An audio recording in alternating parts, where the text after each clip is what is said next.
Hi everyone, I'm Jeff. And I'm Anna, and you're listening to We Judge a Show by Its Pilot, a podcast hosted by us, a married couple with an endless love for TV. Whether you're looking for a new show to binge or wanting to revisit an old classic, let us be your guide through the infinite list of TV shows. So come join us every Friday as we discuss the pilot for a TV show while also sharing personal stories that parallel the storylines. We Judge a Show by Its Pilot, where your new favorite show is just one click away. Hello everyone, welcome back to our pod. Hey, how's it going? It's going pretty good. We haven't recorded in a minute. Yeah, it's been a couple of weeks at least. Yeah, we're cutting it close this week, but we're doing a little week of recording. I know you have to spend the night in New Orleans for one night, but we're going to try and get some recordings done before you start. You're about to do another 2-week stint of traveling, which will give me plenty of time to edit, but we are recording this on a Tuesday, and this episode is going to be released on Friday, so we are cutting it close for this week, but every other week is going to be fine. Not that any of you will know the difference when you're listening to it. So we are continuing our month of musicals, which has been a total blast. I mean, has been a total blast watching these shows. So one that's coming up totally surprised both of us. So we did Glee last week. So that was, we were both very familiar with both shows. We were both familiar with that show. Yeah. And I watched it all the way through. You watched, I would say, 2/3 of it. Yeah. And then the show that we're doing today, Smash, you had seen, I had never seen, and then the next two shows, neither one of us had ever seen, and then the last show that we're doing, we continued watching the episodes because we loved it so much. Yeah. So today we are doing, like I said, we are doing Smash, a show that I was totally unaware of outside of it being a show with Katharine McPhee, a show that I did not know had such a huge cult following, a show that I did not know kind of continued to be beloved long after it ended, because it wasn't a very long, it's a show that only lasted for 2 seasons. They made a Broadway musical out of it. The cast did live performances of it.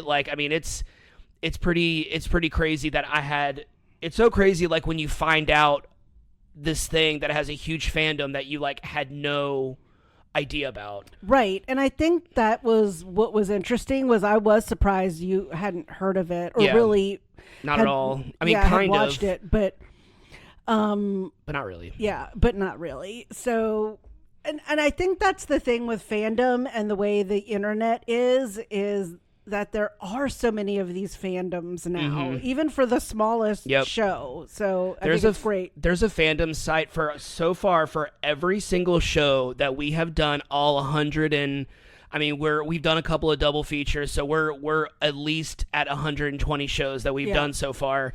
Every single one of them has a fandom page, no matter how old it is, no matter how short-lived it was. It may not be a very detailed fandom website, but there is a fandom website for every single TV show we have done, because that's where I get a lot of my information. That's where I find out a lot of things, and it has also been really interesting because this month, I think something, and this isn't really off topic, this has to do with the show today, because I think what I've loved so much about doing this podcast, there are many things that I love about doing this podcast, but one thing that I have loved is I am the one that types out not our scripts, but they're our Deets. Episode summaries where we get our details. I love doing these deep dives and learning where not just who's in what and who served as a producer and who went on to do this.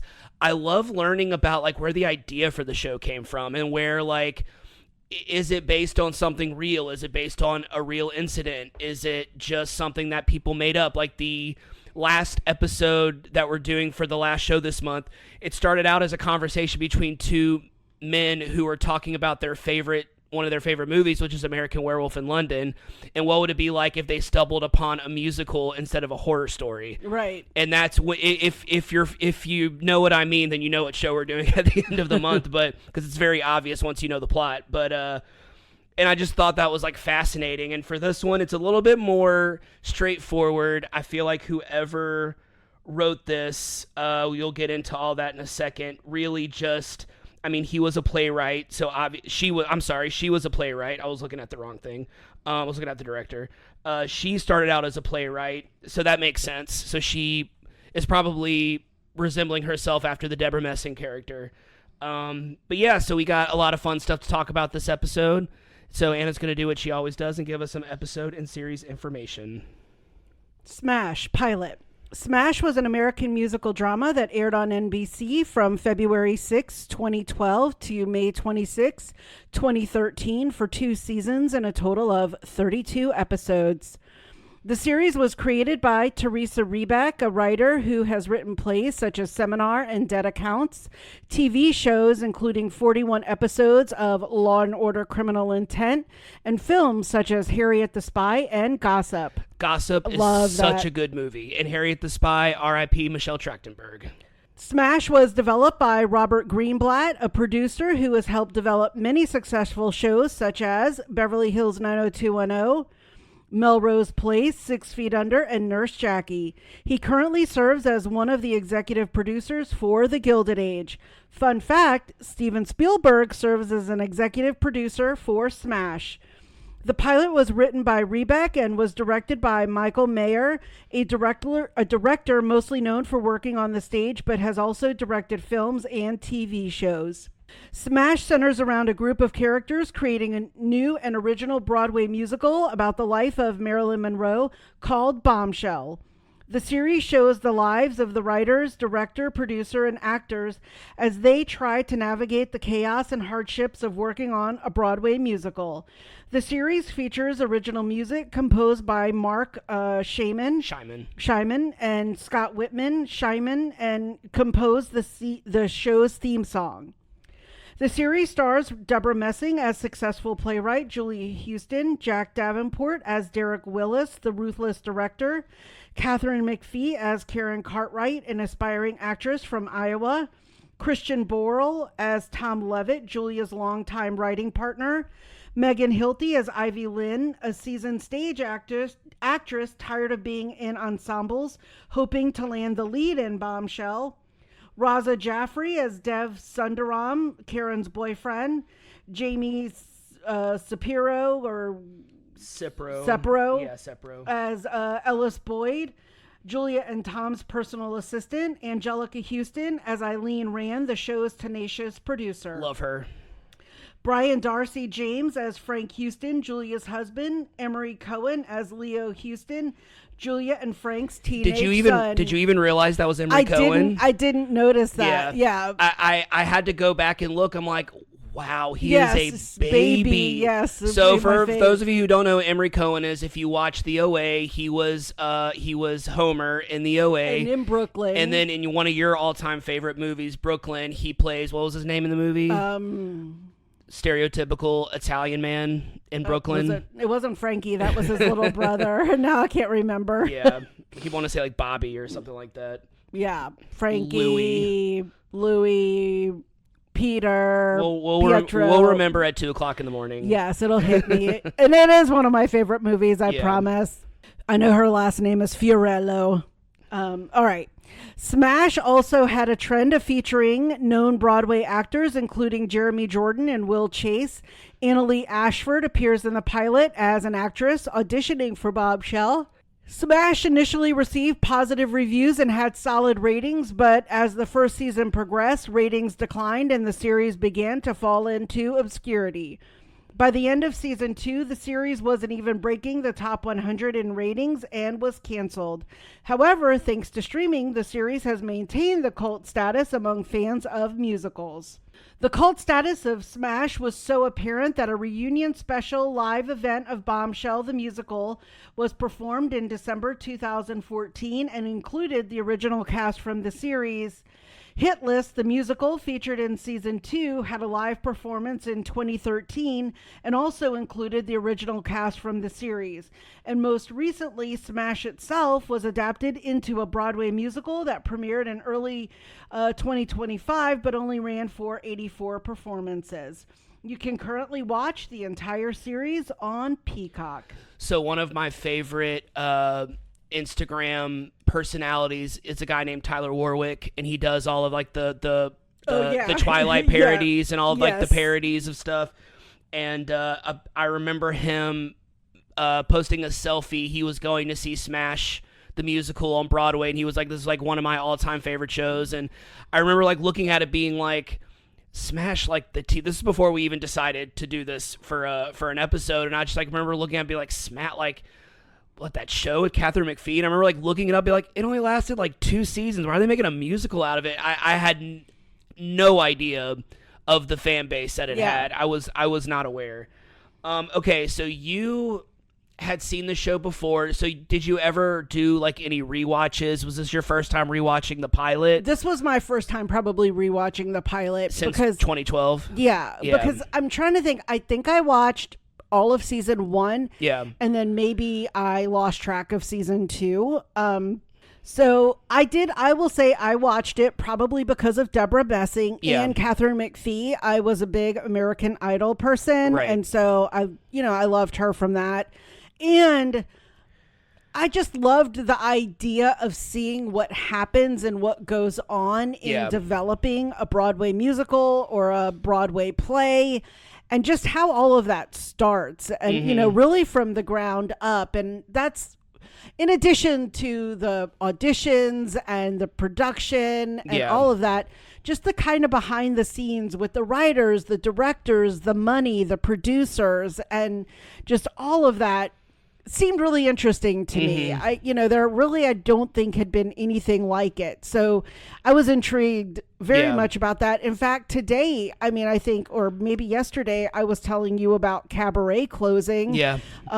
There's more developing on that. Billy Porter is very sick, supposedly, or I'm not saying supposedly, he is very sick. He has sepsis. And my God, I didn't know that part. Yeah. And then it has now come out that a lot of the investors have not seen return on their investment and are now suing the production. Oh, and wow. So, I Those think tickets were expensive. Yeah, we had considered doing a weekend bender in New York, and I think the table side seats, the like bougie ones that you were right by the stage, we're going for like $800 a ticket. And I know it was like Adam Lambert, Billy Porter. Right.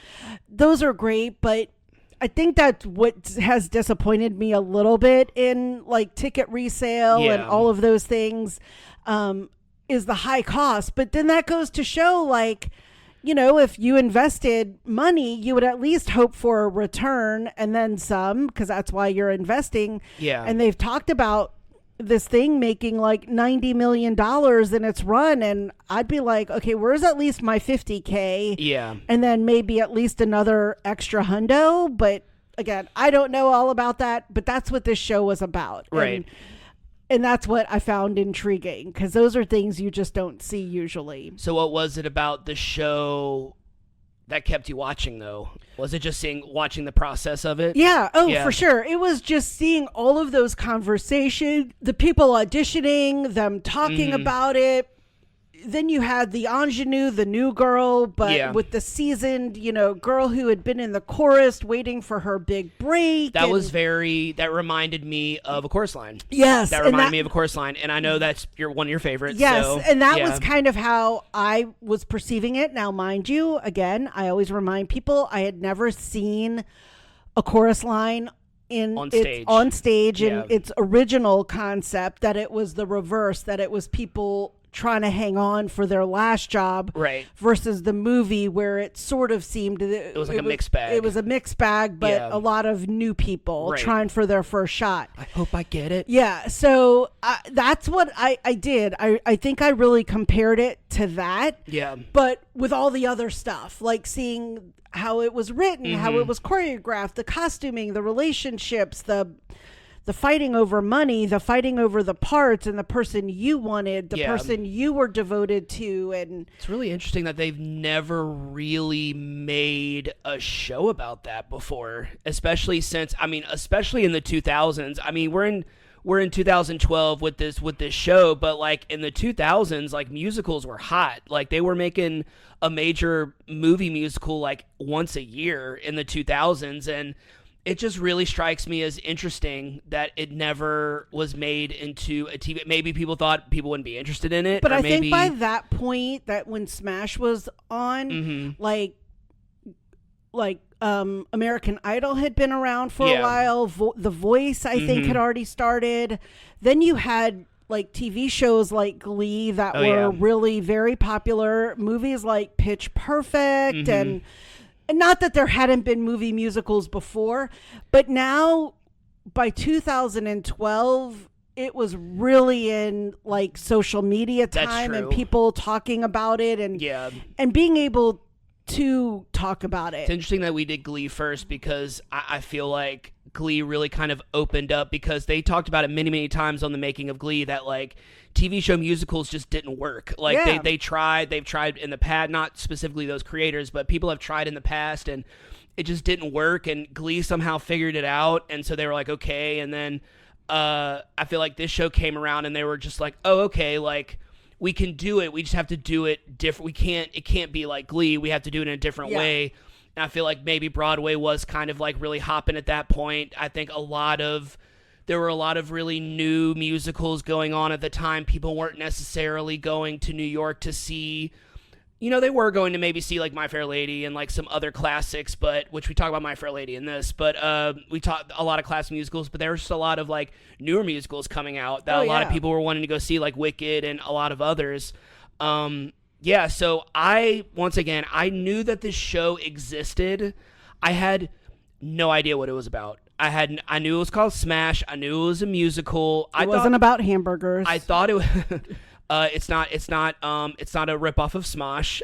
It is I didn't know.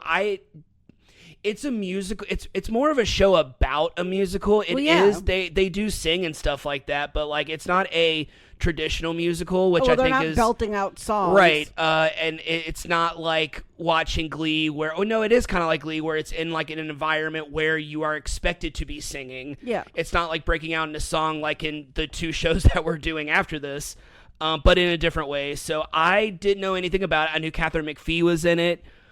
I didn't know Angelica Houston was in it. I'm not even sure I knew that Deborah Messing was in it. I knew Catherine McPhee because I knew her from House Bunny, and I love that movie, and I loved her in it, Harmony. She was the pregnant girl. She was so funny in that. I didn't know she was a singer. Like, I didn't know. I can't believe that I didn't know all of that. So watching it with you, I was immediately hooked. I was just immediately like, I want to keep watching, because I, too, was very interested in the...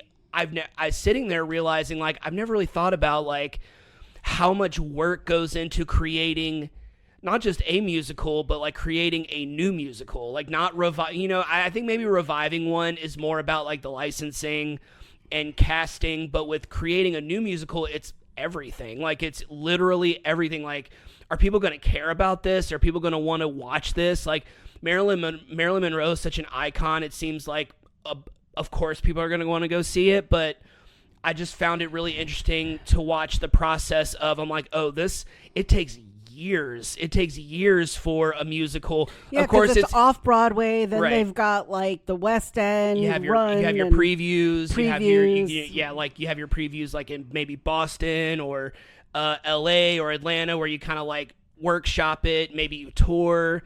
Yeah, it's really interesting. Of course, they're going to speed it up because it's a TV show, and they're going to, make it seem like it goes a lot quicker. But yeah, I loved the cast. Everyone was just, I love Angelica Houston. I love anything Angelica Houston is in. She's a boss.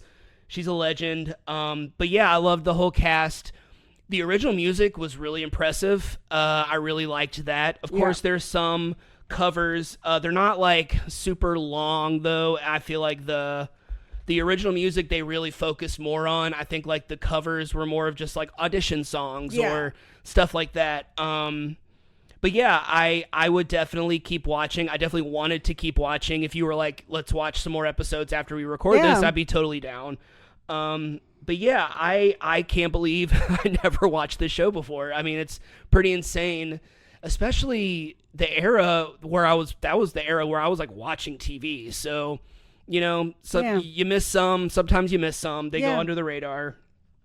But yeah, I definitely want to keep watching. All right. All right, so we're going to get into the episode, and we're going to talk about some things as we go. Going to ask some questions, tell some stories, stuff like that, things that we do. So first thing we're going to do is I'm going to go ahead and tell you the songs that are going to be in this episode.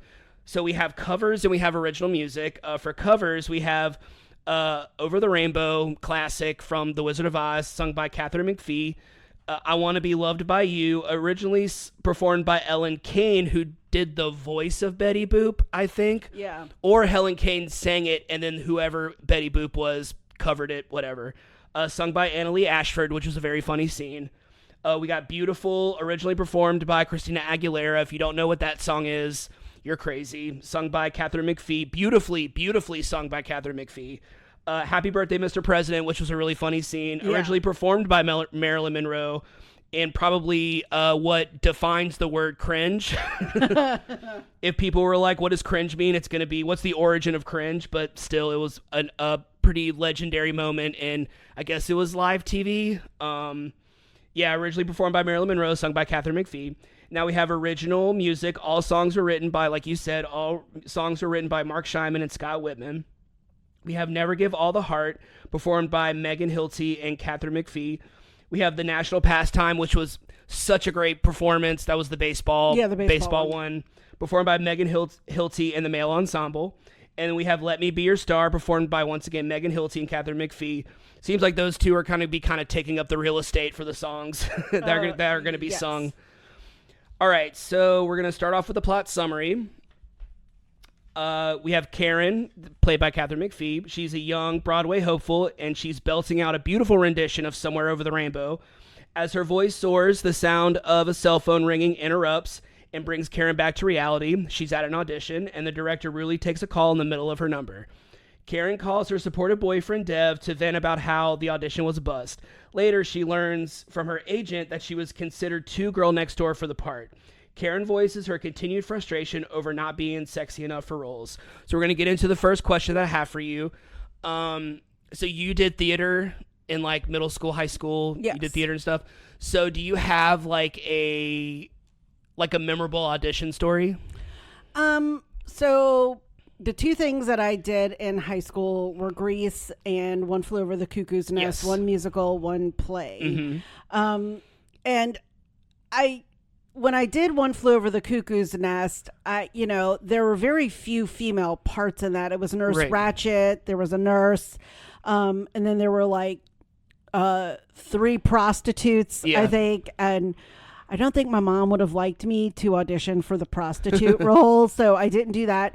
I knew I wasn't going to get Nurse Ratched, and I essentially told our theater person, I was like, I just want any part except the prostitute part. So I auditioned, and I think I have a really loud voice. I think that was always what kind of intrigued people when I auditioned. I can enunciate and project really well. Yeah. And so she was like, and what's funny is I didn't have a very big speaking part, but she picked me. Mm-hmm. And so, and I went to a small high school, so it wasn't very competitive. And then for Grease, I tried out for Cha-Cha Di Gregorio, best dancer at St. Bernadette's. With the worst reputation. So kind of ironic that I went for the girl with the worst reputation. But I have like 0 dance experience, none whatsoever. I did not take dance. I never even took like a class. And so doing that was just really kind of funny. It's a pretty small role in all of Grease, and the choreograph part of it was essentially just like freestyling at the dance. Mm-hmm. It was just essentially like, just do whatever you want. Are you born to hand jive? Yes. Yeah. So, those things were pretty simple in the sense of it was just high school stuff. And I mean, there wasn't a ton of competition, so I don't feel like it was stressful. I mean, if I got it, I got it.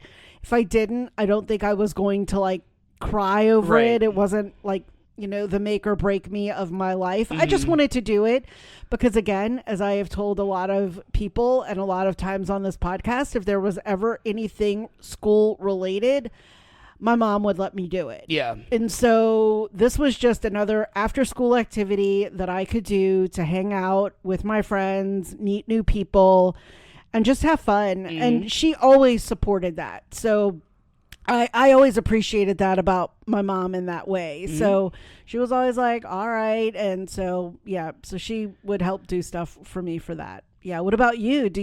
Wait, I'm sorry. Did you get the part in Grease or did you? Yeah. Okay. Yeah. So it was pretty. Did you say that? I'm sorry. I said I'm sorry. I auditioned for Cha-Cha Di Gregorio, Yeah. But yes, I did. So you were Cha-Cha? I don't think I knew that. Yeah. That's crazy. It's potential spam. You're good. Oh, okay. I was like, your phone's buzzing. I'm getting potential spam. Well, fun. Yeah. So I'll I thought I showed you that when Lisa and Tommy's daughter, Darcy or Phoebe, were in. Hi, Tommy and Lisa. Hi. I can't remember which one was just in Greece. I posted my little picture in the yearbook. Yeah. Okay. But yeah, so yeah, I mean, it was very small and it just, I just had a bit part and I was actually mostly on the crew. I mean, that's what I think was fun with high school was that you had to really do all the parts. Yeah. I mean, you were choreographing, you were staging, you were with costumes and you were helping and, you just were running around doing whatever needed to be done. And I think that's what's fun about a high school production is getting to do all of those things. Yeah. So high school productions were always the most fun, even though you were putting in the most work that you would for any other, unless you were like putting on the production yourself. But like when you do community theater, I thought I had told you that. You may have. I know you showed me the program from One Flew Over the Cuckoo's Nest. I don't have the one. I know you told me that. Maybe you did. We talk so much and tell so many stories to each other. Some of them just don't stick in my brain. But you probably told me that. But okay. So I did from age, I would say 12 to 18. I did a lot of theater. I was a theater kid. I loved it so much. I originally wanted to be an actor. That was my original dream. And I've auditioned for many things, but all of them were like low stakes. It wasn't like auditioning for anything like professional or anything that I was like getting paid for. Most of it was summer theater that I did at Bannersville Theater, where it was basically it was like theater day camp, and we would put on it was like a 3-week, I think, maybe it was like 2 or 3 week like program where we would put on a production, and we did the type of plays that basically everyone would get like a line, or everyone would be like a character. Everyone had a part. It wasn't like those type of musicals where you have like 5 main characters and like 30 chorus members. Like you have a lot of those like golden era musicals where you have like a huge cast. I did stuff like Godspell, Once Upon a Mattress, Lil Abner, Schoolhouse Rock, which was a lot of fun. But then I can say like the one audition story that I have that was like, it felt, maybe because I was so young, but it felt high stakes because I was like 13. It was when I auditioned for the Bannersville Theater's summer production of Oliver, which R.I.P. Baton Rouge Theater. I know, it breaks my heart. I wanted to go there and go to second stage and see if it was like available to go inside of there. I don't even know what status it's at right now. I don't even know if second stage still exists. But anyway, so I had just kind of started getting into theater like the summer before when I did Godspell, and then I had done Bye Bye Birdie at Parkview, but it ended up getting canceled, so we ended up not doing it. I was supposed to play a reporter, and so I auditioned. So when I auditioned, it was very much like I did not know I'm gonna put this in heavy quotes because I don't really think it's professional, but like what a professional audition was, like what you do when you're kind of anything kind of above children's theater or a high school production, anything above that. I never auditioned for like a community theater production that was going to have adults in it and children in it. So we got there. There were a lot of kids. and there were a lot of kids. And so the first thing we did was we were in groups because there were so many kids. They were like, we were in groups. And so the first thing I did was the dancing part, which musical theater choreography isn't really that complicated. So it was just kind of like, I was like, okay, I get this. And to be also to note, Oliver is like one of my favorite movie musicals of all time. So I was very, very, very familiar with it. I was familiar with all the songs. I was familiar with the plot of it. I knew the whole thing. So I was really excited, but I kind of realized how many kids were there, and I was just like, in my mind, I'm like, I'm gonna get it. This is gonna be easy. Like I've done. Like, how many kids were there for how many parts? Okay, so I found out. Okay, so there's the role of Oliver, there's Artful Dodger, there's Charlie Bates, and then there are the children's chorus. That's kind of it. So they didn't have an exact number of how many they were gonna take, but it was gonna be. Not including Oliver and Dodger, because Charlie Bates was also in the children's chorus in the beginning of it. They were going to take no more than 20 kids. Okay. So that was it. In case kids were sick or couldn't go. Yeah. Originally they said 8. I think they said 18, then they bumped it up to 20, probably for that reason. Yeah. So I found out later. I did not know this until after I got the part. They were expecting, I remember being told this, they were expecting maybe like 100 kids to show up or something like that. Over 300 kids showed up. Oh my God. They had to add another day of auditions just for the children's audition. They had to do like a whole weekend of it. And it was like, I had no idea. Like, I was just like, because I went on like, I think the first day of auditions. So I did the dancing part. And then I did the singing part, which I had been in choir all year, and I had been a tenor, so I wasn't used to singing high because I had like trained myself to sing low because I didn't want to be an alto with the girls. So because 2 boys got stuck being altos with the girls, and so I was like, so I didn't want to do that. So I like trained my voice to like sing deeper, even though like I hadn't hit puberty yet. So it took me a second, so I thought I bombed it, and then we got to do a thing where the director brought us into the second stage where I did Godspell, and we all like sat in a circle. And we did like acting exercises, and it was really interesting because I remember there were kids who obviously had seen Oliver and they like loved it, kind of like how I did. They came like dressed as like poor kids. Dickensian characters, and you could tell that they were like really excited for it, but you could tell that they like just liked the movie because they would not participate in anything. They were like too scared or too stage fright to do it. Oh. So I remember that. I remember like a girl who's probably like a little bit younger than me. She was fully dressed in costume, and she would not do anything. She would just sit there and just like smile. Do you think that the parents did that, hoping they would get the part? I don't know, because stage parents exist and they were there, so I don't know. So we did that, and then I didn't realize how competitive it was going to be, and I didn't realize how many kids were going to show up. So I was just kind of like, I remember kind of going home and just being really deflated because I was just kind of like, oh, I'm not going to get it. I'm not going to get it. The anti-chorus line. But yeah, no, the anti-chorus line. I just was just like, there were so many kids. And then I had talked to several of the kids, and they had like resumes. They had been in like, but it was high stakes for me because I was like 13. So it was like, no, this is community theater. We're all volunteering our time. Gotcha. No one's getting paid. Oliver at this point, Oliver was like my favorite musical. I'd always wanted to be in it. That was like the musical that I'd always wanted to be in. And so I was like, this is like my dream is coming true kind of thing. And so I was just like, I don't care. I wasn't like auditioning for Oliver or Dodger or anything. I was just auditioning. Like I didn't think, I knew I wasn't going to get Oliver because I was too old, but I mean like, and I was too young to play Dodger. So I knew I wasn't going to get either one of those. I just wanted to be in all of the songs that I loved. I think that was what I really wanted to do, because the kids really got the children's chorus and Oliver. We got the best. We had the best songs, the most memorable songs.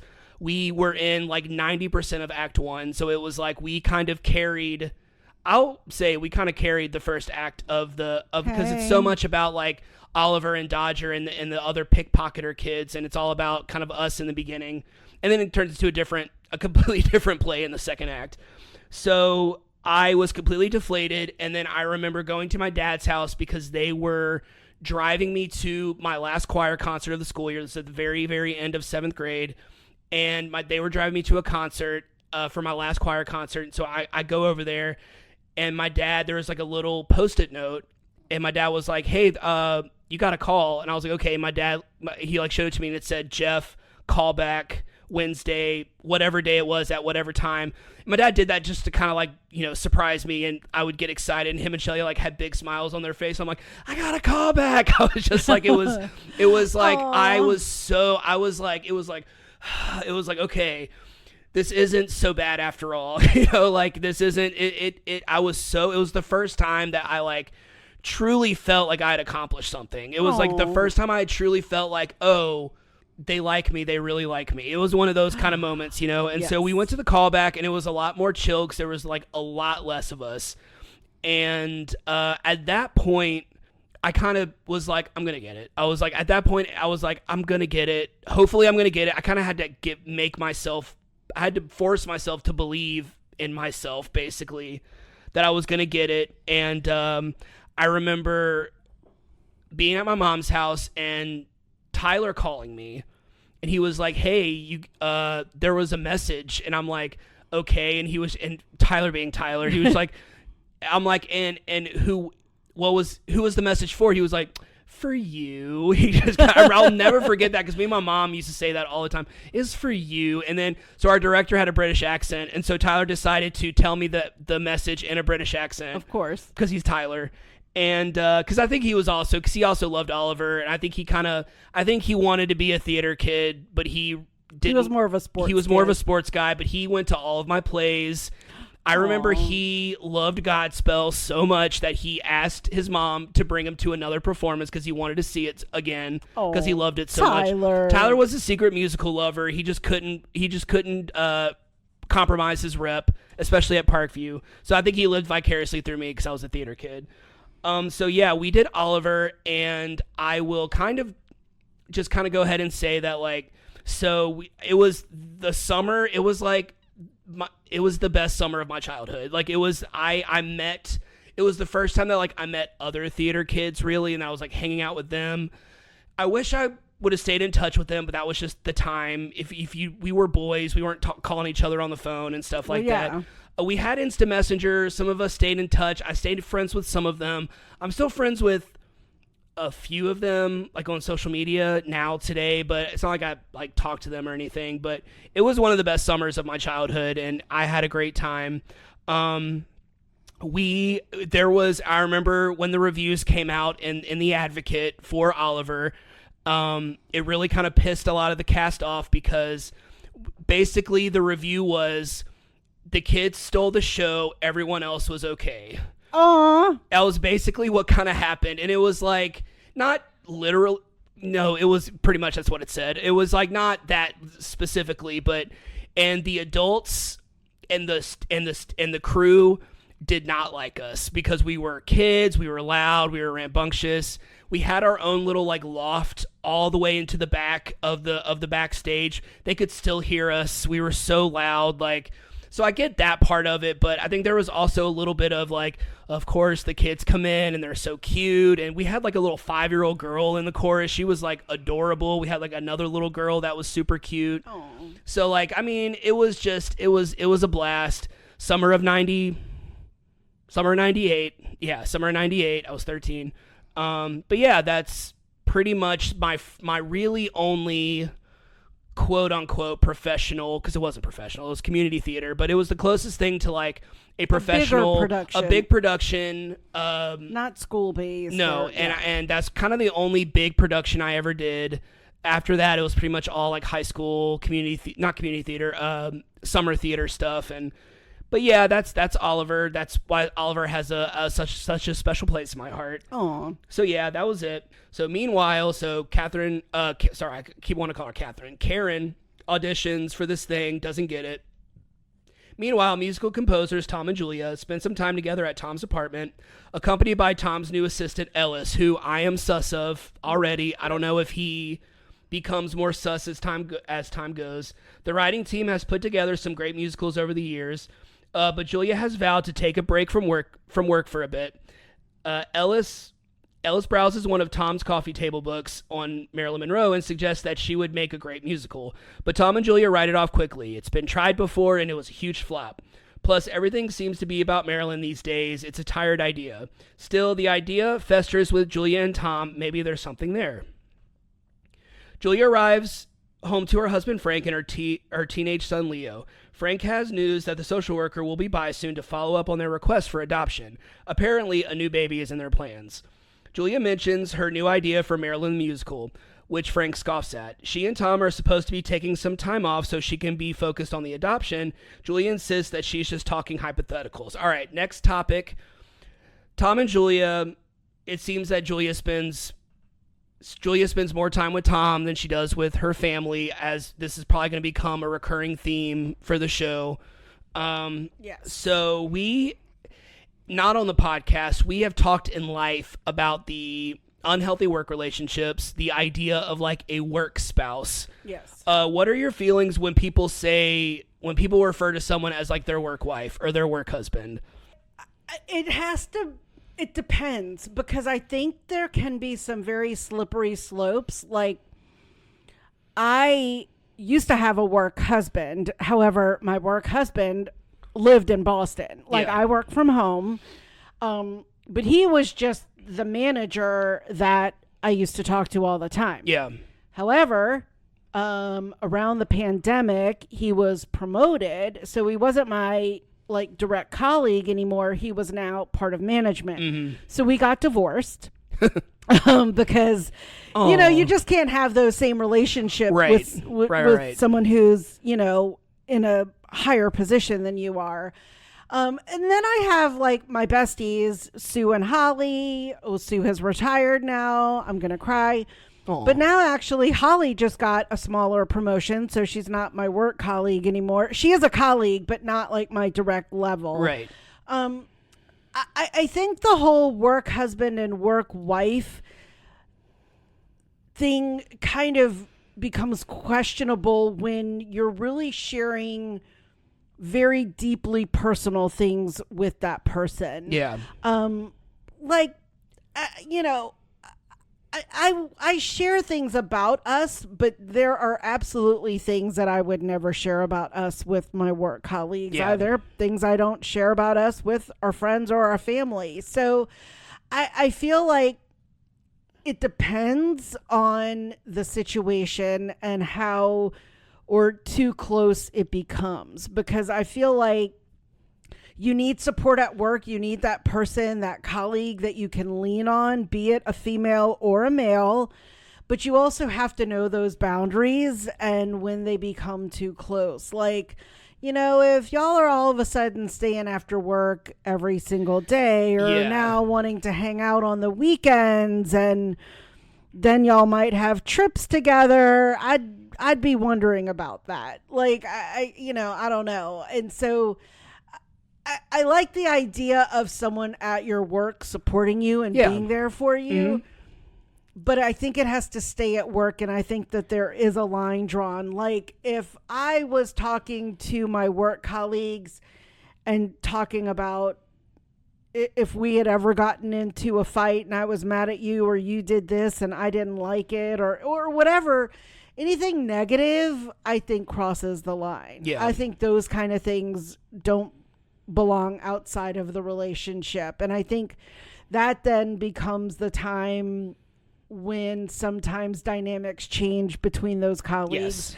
And it becomes like, I'm here for you and I would do anything for you, or let's make out and hang out or whatever it might be. So I can go with it as long as those lines are kept and you're separated. But I can see how easily, especially if you're in the same workplace, in the same city, town, and then, I can see how it becomes a problem. Yeah.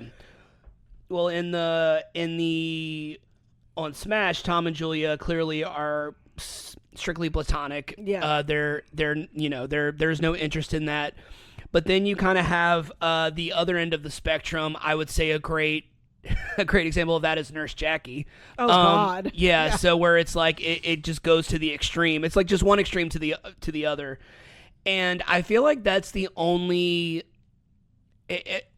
funny enough, I feel like that's like the only way it could really go when it comes to claiming someone to be your work spouse. Either it's just your work buddy and y'all just hang out, maybe y'all go to lunch together, maybe y'all go on your lunch breaks together, y'all chit chat. But I feel like there are so many times where, oh, that's my work wife, or oh, that's my work husband, but you're kind of going into it maybe wanting more, or going into it with like the interest of maybe wanting more. My experience with work spouses, specifically obviously work wives, I feel like that I really don't like using that term. I've never really liked using that term. It doesn't bother me when like other people use it. I'm not like, oh, you're cheating on your husband, like I'm not immediately like accusing people, but me personally, I just feel like I did use that term back in the day. I did use that term a long time ago, and the girl that I referred to as my work wife, she got the wrong idea, and probably one of the most uncomfortable moments I've ever had in my life was having to explain to her, like, no, we're just friends. Like, we're just friends. I was using work wife kind of as a joke. Well, I'm going to ask you, and then that's another weird dynamic. Were y'all both single? Like, yes. And so that's also very another dynamic. I was single. Oh, she was not? I was single. Well, was she legitimately married? No. Or just had a boyfriend? Her and her boyfriend lived together. Okay, so there's still a tinge of like she's sort of single technically. I mean, yes. Boyfriend is a boyfriend, but right. She was not. My work husband was bound. Married. I actually had never met his wife, but she also knew of me. And yeah. I think she also knew of me because, one, we talked like once a day, mm-hmm. but it was always about work. Yeah. It was always like we were trying to help one another, share an outline, answer questions. It was never personal. It mm-hmm. was never like, oh, how was your weekend? Yeah. And what did you do? What movies are you going to see? It was more like, oh my God, this shit isn't working. Yeah. Like it was those conversations. Right. So I don't think she ever, or we would talk shit about Patriots versus Saints, or, it was always very much a non-romantical, sexual, even coming close to that kind of talk. Where was this? I'm not giving details. Okay. I can't. I can't. Okay. Because it'll give stuff away. Okay. And I don't want to out anybody because I think she's still with him. It was. Oh. Yeah. Well, you better. I'm definitely going to cut that. I don't know if audio picked that up, but I slightly whispered the name. I will definitely cut that out. Anyway, so looking back on it, there are times where a girl has liked me and I did not have the same feelings for her, and I look back on it and I'm like, I probably let her on. I think I maybe let her on a little bit, like, yeah, I flirted with her maybe a little too much, or maybe I was a little too like affectionate with her.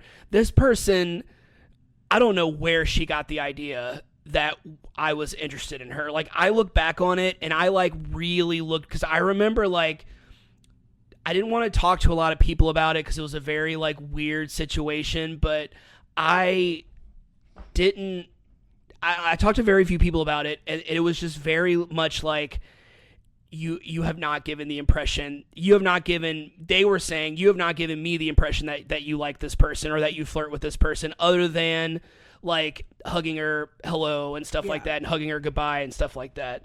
But no, she more or less like kind of cornered me at work and was like, basically was just like, so what are we going to do about this? And I was like, about what? I'm pretty sure that's how she said it. She may have said it in a different way, but I'm pretty sure that's how she said it. And I was like, what are you talking about? And she was just like, I I have feelings for you, and and obviously, she even said it like kind of a little like cocky and arrogant. She was like, and of course, and obviously you have feelings for me. And I was just like, the first part might be right. I was like, second part, it couldn't be more incorrect. I was just like, we're friends. We've only ever been friends. And the more and more I was looking back on it, I was like, I never gave you any indication other than calling you my work wife. Like, that was the only indication that maybe obviously gave her the wrong idea, or maybe she just made it all up in her head. People do that sometimes, but I will go ahead and say that was the end of me ever calling someone my work wife. That was the end of it. I think you jokingly referred to Alicia from Canes as my work wife one time, and I was just like, don't say that. I just remember saying that. I was like, hi Alicia, if you're listening. Was like, we love you though. She started following the pod, so maybe she is maybe she is listening. Though. You were one of my favorite. You and Phoenix were the most favorite people I've ever worked with. And I meant that as a positive thing, because she was there to support you, and we were buddies. Yes, Big Brother, The Challenge, we watched all the same stuff, and so yes, and that's where I mean you could have a work wife or a work husband when it's just strictly those things, in the sense that that's not deeply personal. Like you talking about a TV show. I mean, we never unless it's Red Shoe Diaries and y'all are getting into the scenes or something. So they're standing in front of a mirror. Sorry, beep that out.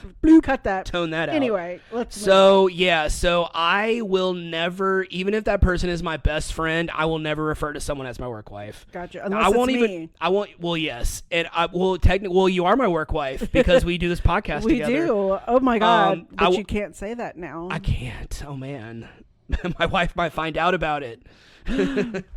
All right, let's get back to it because after this next paragraph, I got a question for you. All right. Okay, Tom pays a visit to his latest production, Heaven on Earth, to see his good friend and chorus member, Ivy Lynn.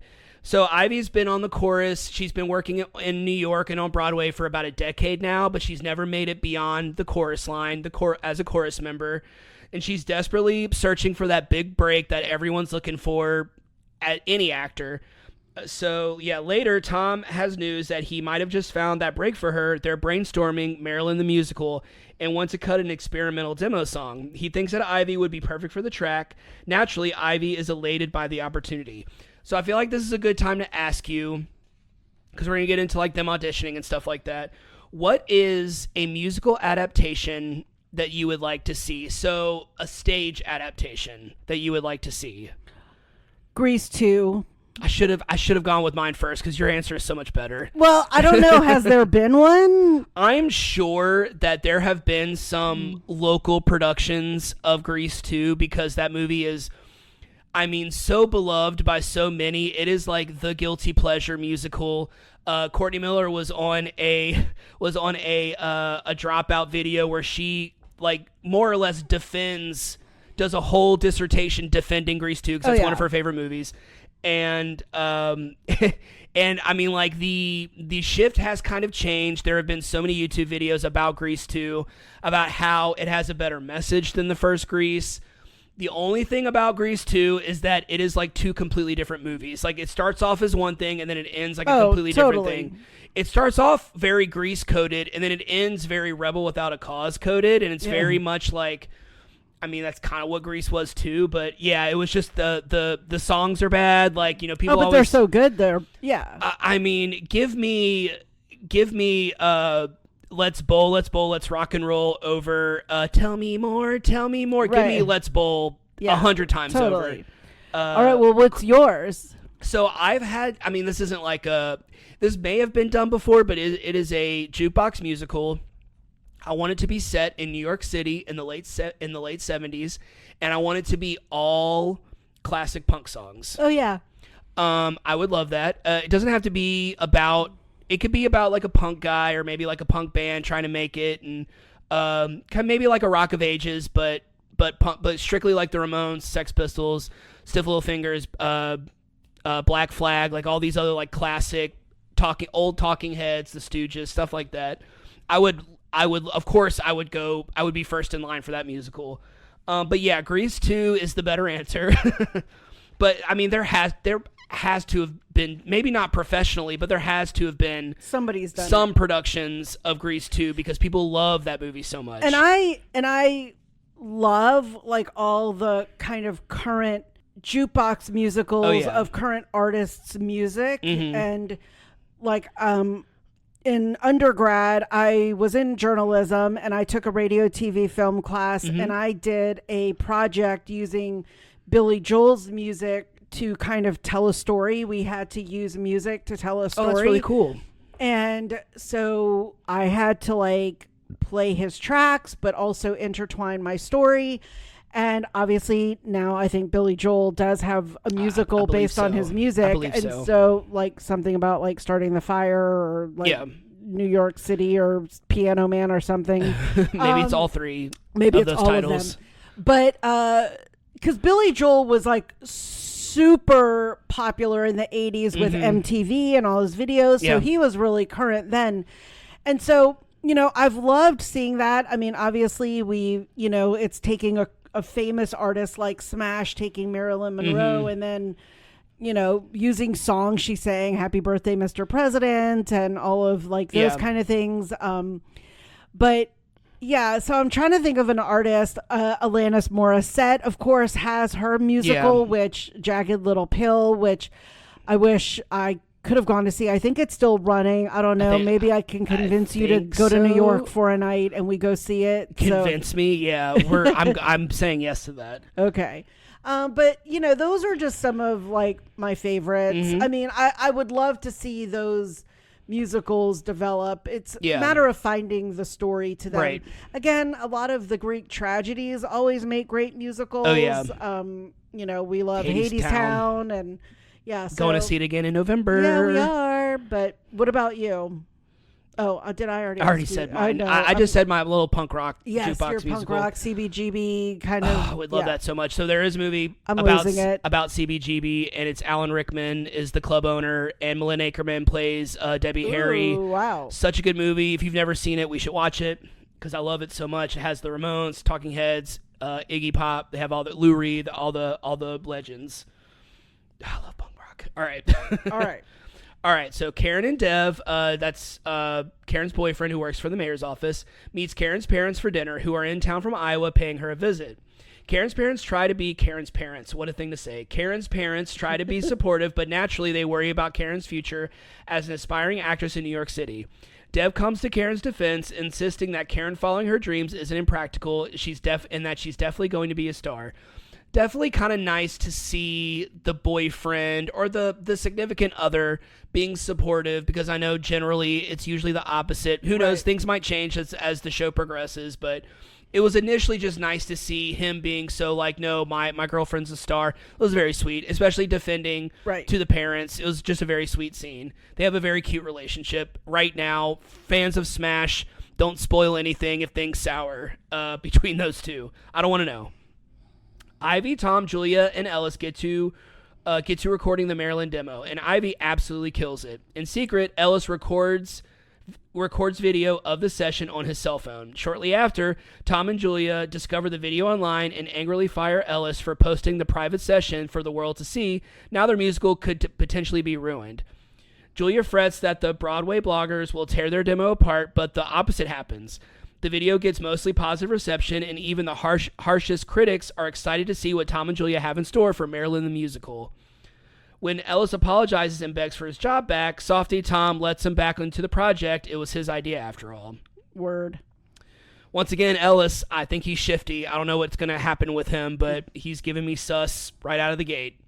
Powerhouse musical producer Eileen, that's Angelica Houston, is going through a messy divorce with her husband Jerry, during which she lost her reboot of My Fair Lady, which was 3 years in the making. Honestly, you can take it. You can take My Fair Lady and you can leave it in the dumpster. I said it. Oh my God, that musical is so boring. Oh my God, that musical is so boring. Sorry, I had to say it twice. All right, she agrees to meet Julia and Tom about Maryland Musical and is excited by the idea. Though people doubt Eileen can produce without her usual partner, Jerry, Eileen insists that she has the financial backing to commit to a project on her own. Eileen suggests Derek Willis as director, but Tom is appalled by the idea, as Derek is his sworn enemy. The dynamic between those two is so funny. Yeah. Though hot-headed and unpredictable, Eileen insists that Derek is an amazing director and choreographer. Though it takes some convincing, Eileen gets Derek to audition as the director by putting together the baseball number for the musical. That's the national pastime. Yeah. Even Tom can't deny that Derek hits it out of the park, literally and figuratively. The number is amazing. They've got a great concept, but the play is nothing without the right Marilyn. Though Tom is set on Ivy as the lead, the team decides to move forward with auditions to see if they can find the perfect fit. One of those Marilyn hopefuls happens to be Karen, who wows the judges with her rendition of Christina Aguilera's Beautiful.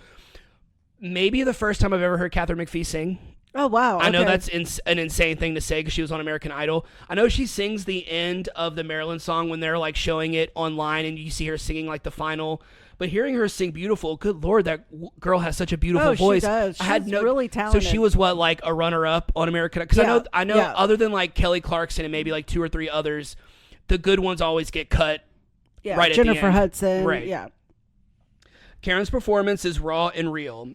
Her genuine singing brings out the heart of Marilyn that the other candidates lacked. Though Ivy is clearly Marilyn in appearance and mannerisms, Karen is Marilyn at heart. Though Ivy is clearly Marilyn in appearances and mannerisms, Karen is Marilyn at heart. There, I said it. Which I totally get that. I didn't think about that when we were... Obviously, Ivy is blonde, so of course in appearance, but I get that now. Karen is thrilled to get a call back from Marilyn, but she is told she needs to play up the sexiness in her next audition. That sexiness. Karen studies up and works on her moves with Dev, hoping to really let loose and make her inner Marilyn shine. To Karen's surprise, later that night, she gets a call from the director, Derek, asking her to come over to his apartment. The meeting clearly has sexual implications, but Karen finds a way to stand her moral ground while still showing him that she can be sexy. She emerges from the bathroom in just a button-down shirt and does Marilyn's famous rendition of Happy Birthday, straddling Derek and leaving him wanting more. Karen then takes off, leaving him stunned and impressed. That was also a great scene. She was like, "You wish." Preparing for callbacks, Ivy and Karen sing their renditions of Let Me Be Your Star in a musical montage, both of them giving amazing performances as the song comes to a close. End of episode. End of Act 1. End of Act 1. Oh, this show is so good. The show is so good. I want to keep watching. I might just put it on after we're done recording. Yeah. We are watching the other musical show. All three other shows other than Glee, the other 3 shows that we did, I want to keep watching because they're all short-lived. They don't have a lot of episodes. And that's what's kind of also cool about them is that you could really watch the 3 that we're talking about. Especially the last show. You can watch that in like a weekend. So yeah, this was such a good show. It's on Peacock. You don't even really have to be a fan of musicals. Like it's one of those shows that it's got a good drama to it. It's got drama. It's got a lot of humor too. There's a lot of comedy. There's a lot of the dynamics between everybody. It all just feels very natural. Like I said, they just knocked it out of the park with this cast. It really kind of bums me out that it only lasted for 2 seasons, but I kind of understand why, because how long can you actually do this for a show? But I also like it because this was kind of before the era where it was taking like 5 years for a season to come out for a show. So I really liked that it's just 2 seasons. It's short and sweet. And I doubt we're going to feel... we might want more after watching all... What was it, like 30-something episodes? 32 episodes? Yeah, 32 episodes. We might be wanting more, but it feels like they're going to... It feels like 32 episodes is enough. Like, I know that sounds kind of weird saying, but today's like the way that they do TV shows with 6 to 8 episodes a season. Oh my God, and that's it. You have shows that last 8 seasons, 12 years, and they have a total of like 40 episodes. Right. You know what I mean? Like, it's crazy. The fact that Stranger Things has been out for I was about decade, to bring up Stranger Things. And this is like season 5 that they're coming on. Like 5 seasons in 10 years. Obviously that show is really expensive, but so 32 episodes. I think they're like 40. I think there's like 40-minute episodes. It's on Peacock. I definitely recommend it. Yeah, it's good. I think that wraps up this episode. We've been chatting for a little bit. All right, that wraps up this episode. Thanks for tuning in. If you haven't already, go ahead and follow us on whichever platform you're listening to this podcast on. That way you'll be notified every time we publish a new episode. You can follow us on Instagram at WeJudgePilotPod. We're also on Facebook. You can leave us a comment, suggest a show for us to watch, or leave some emojis in the comments. What you got?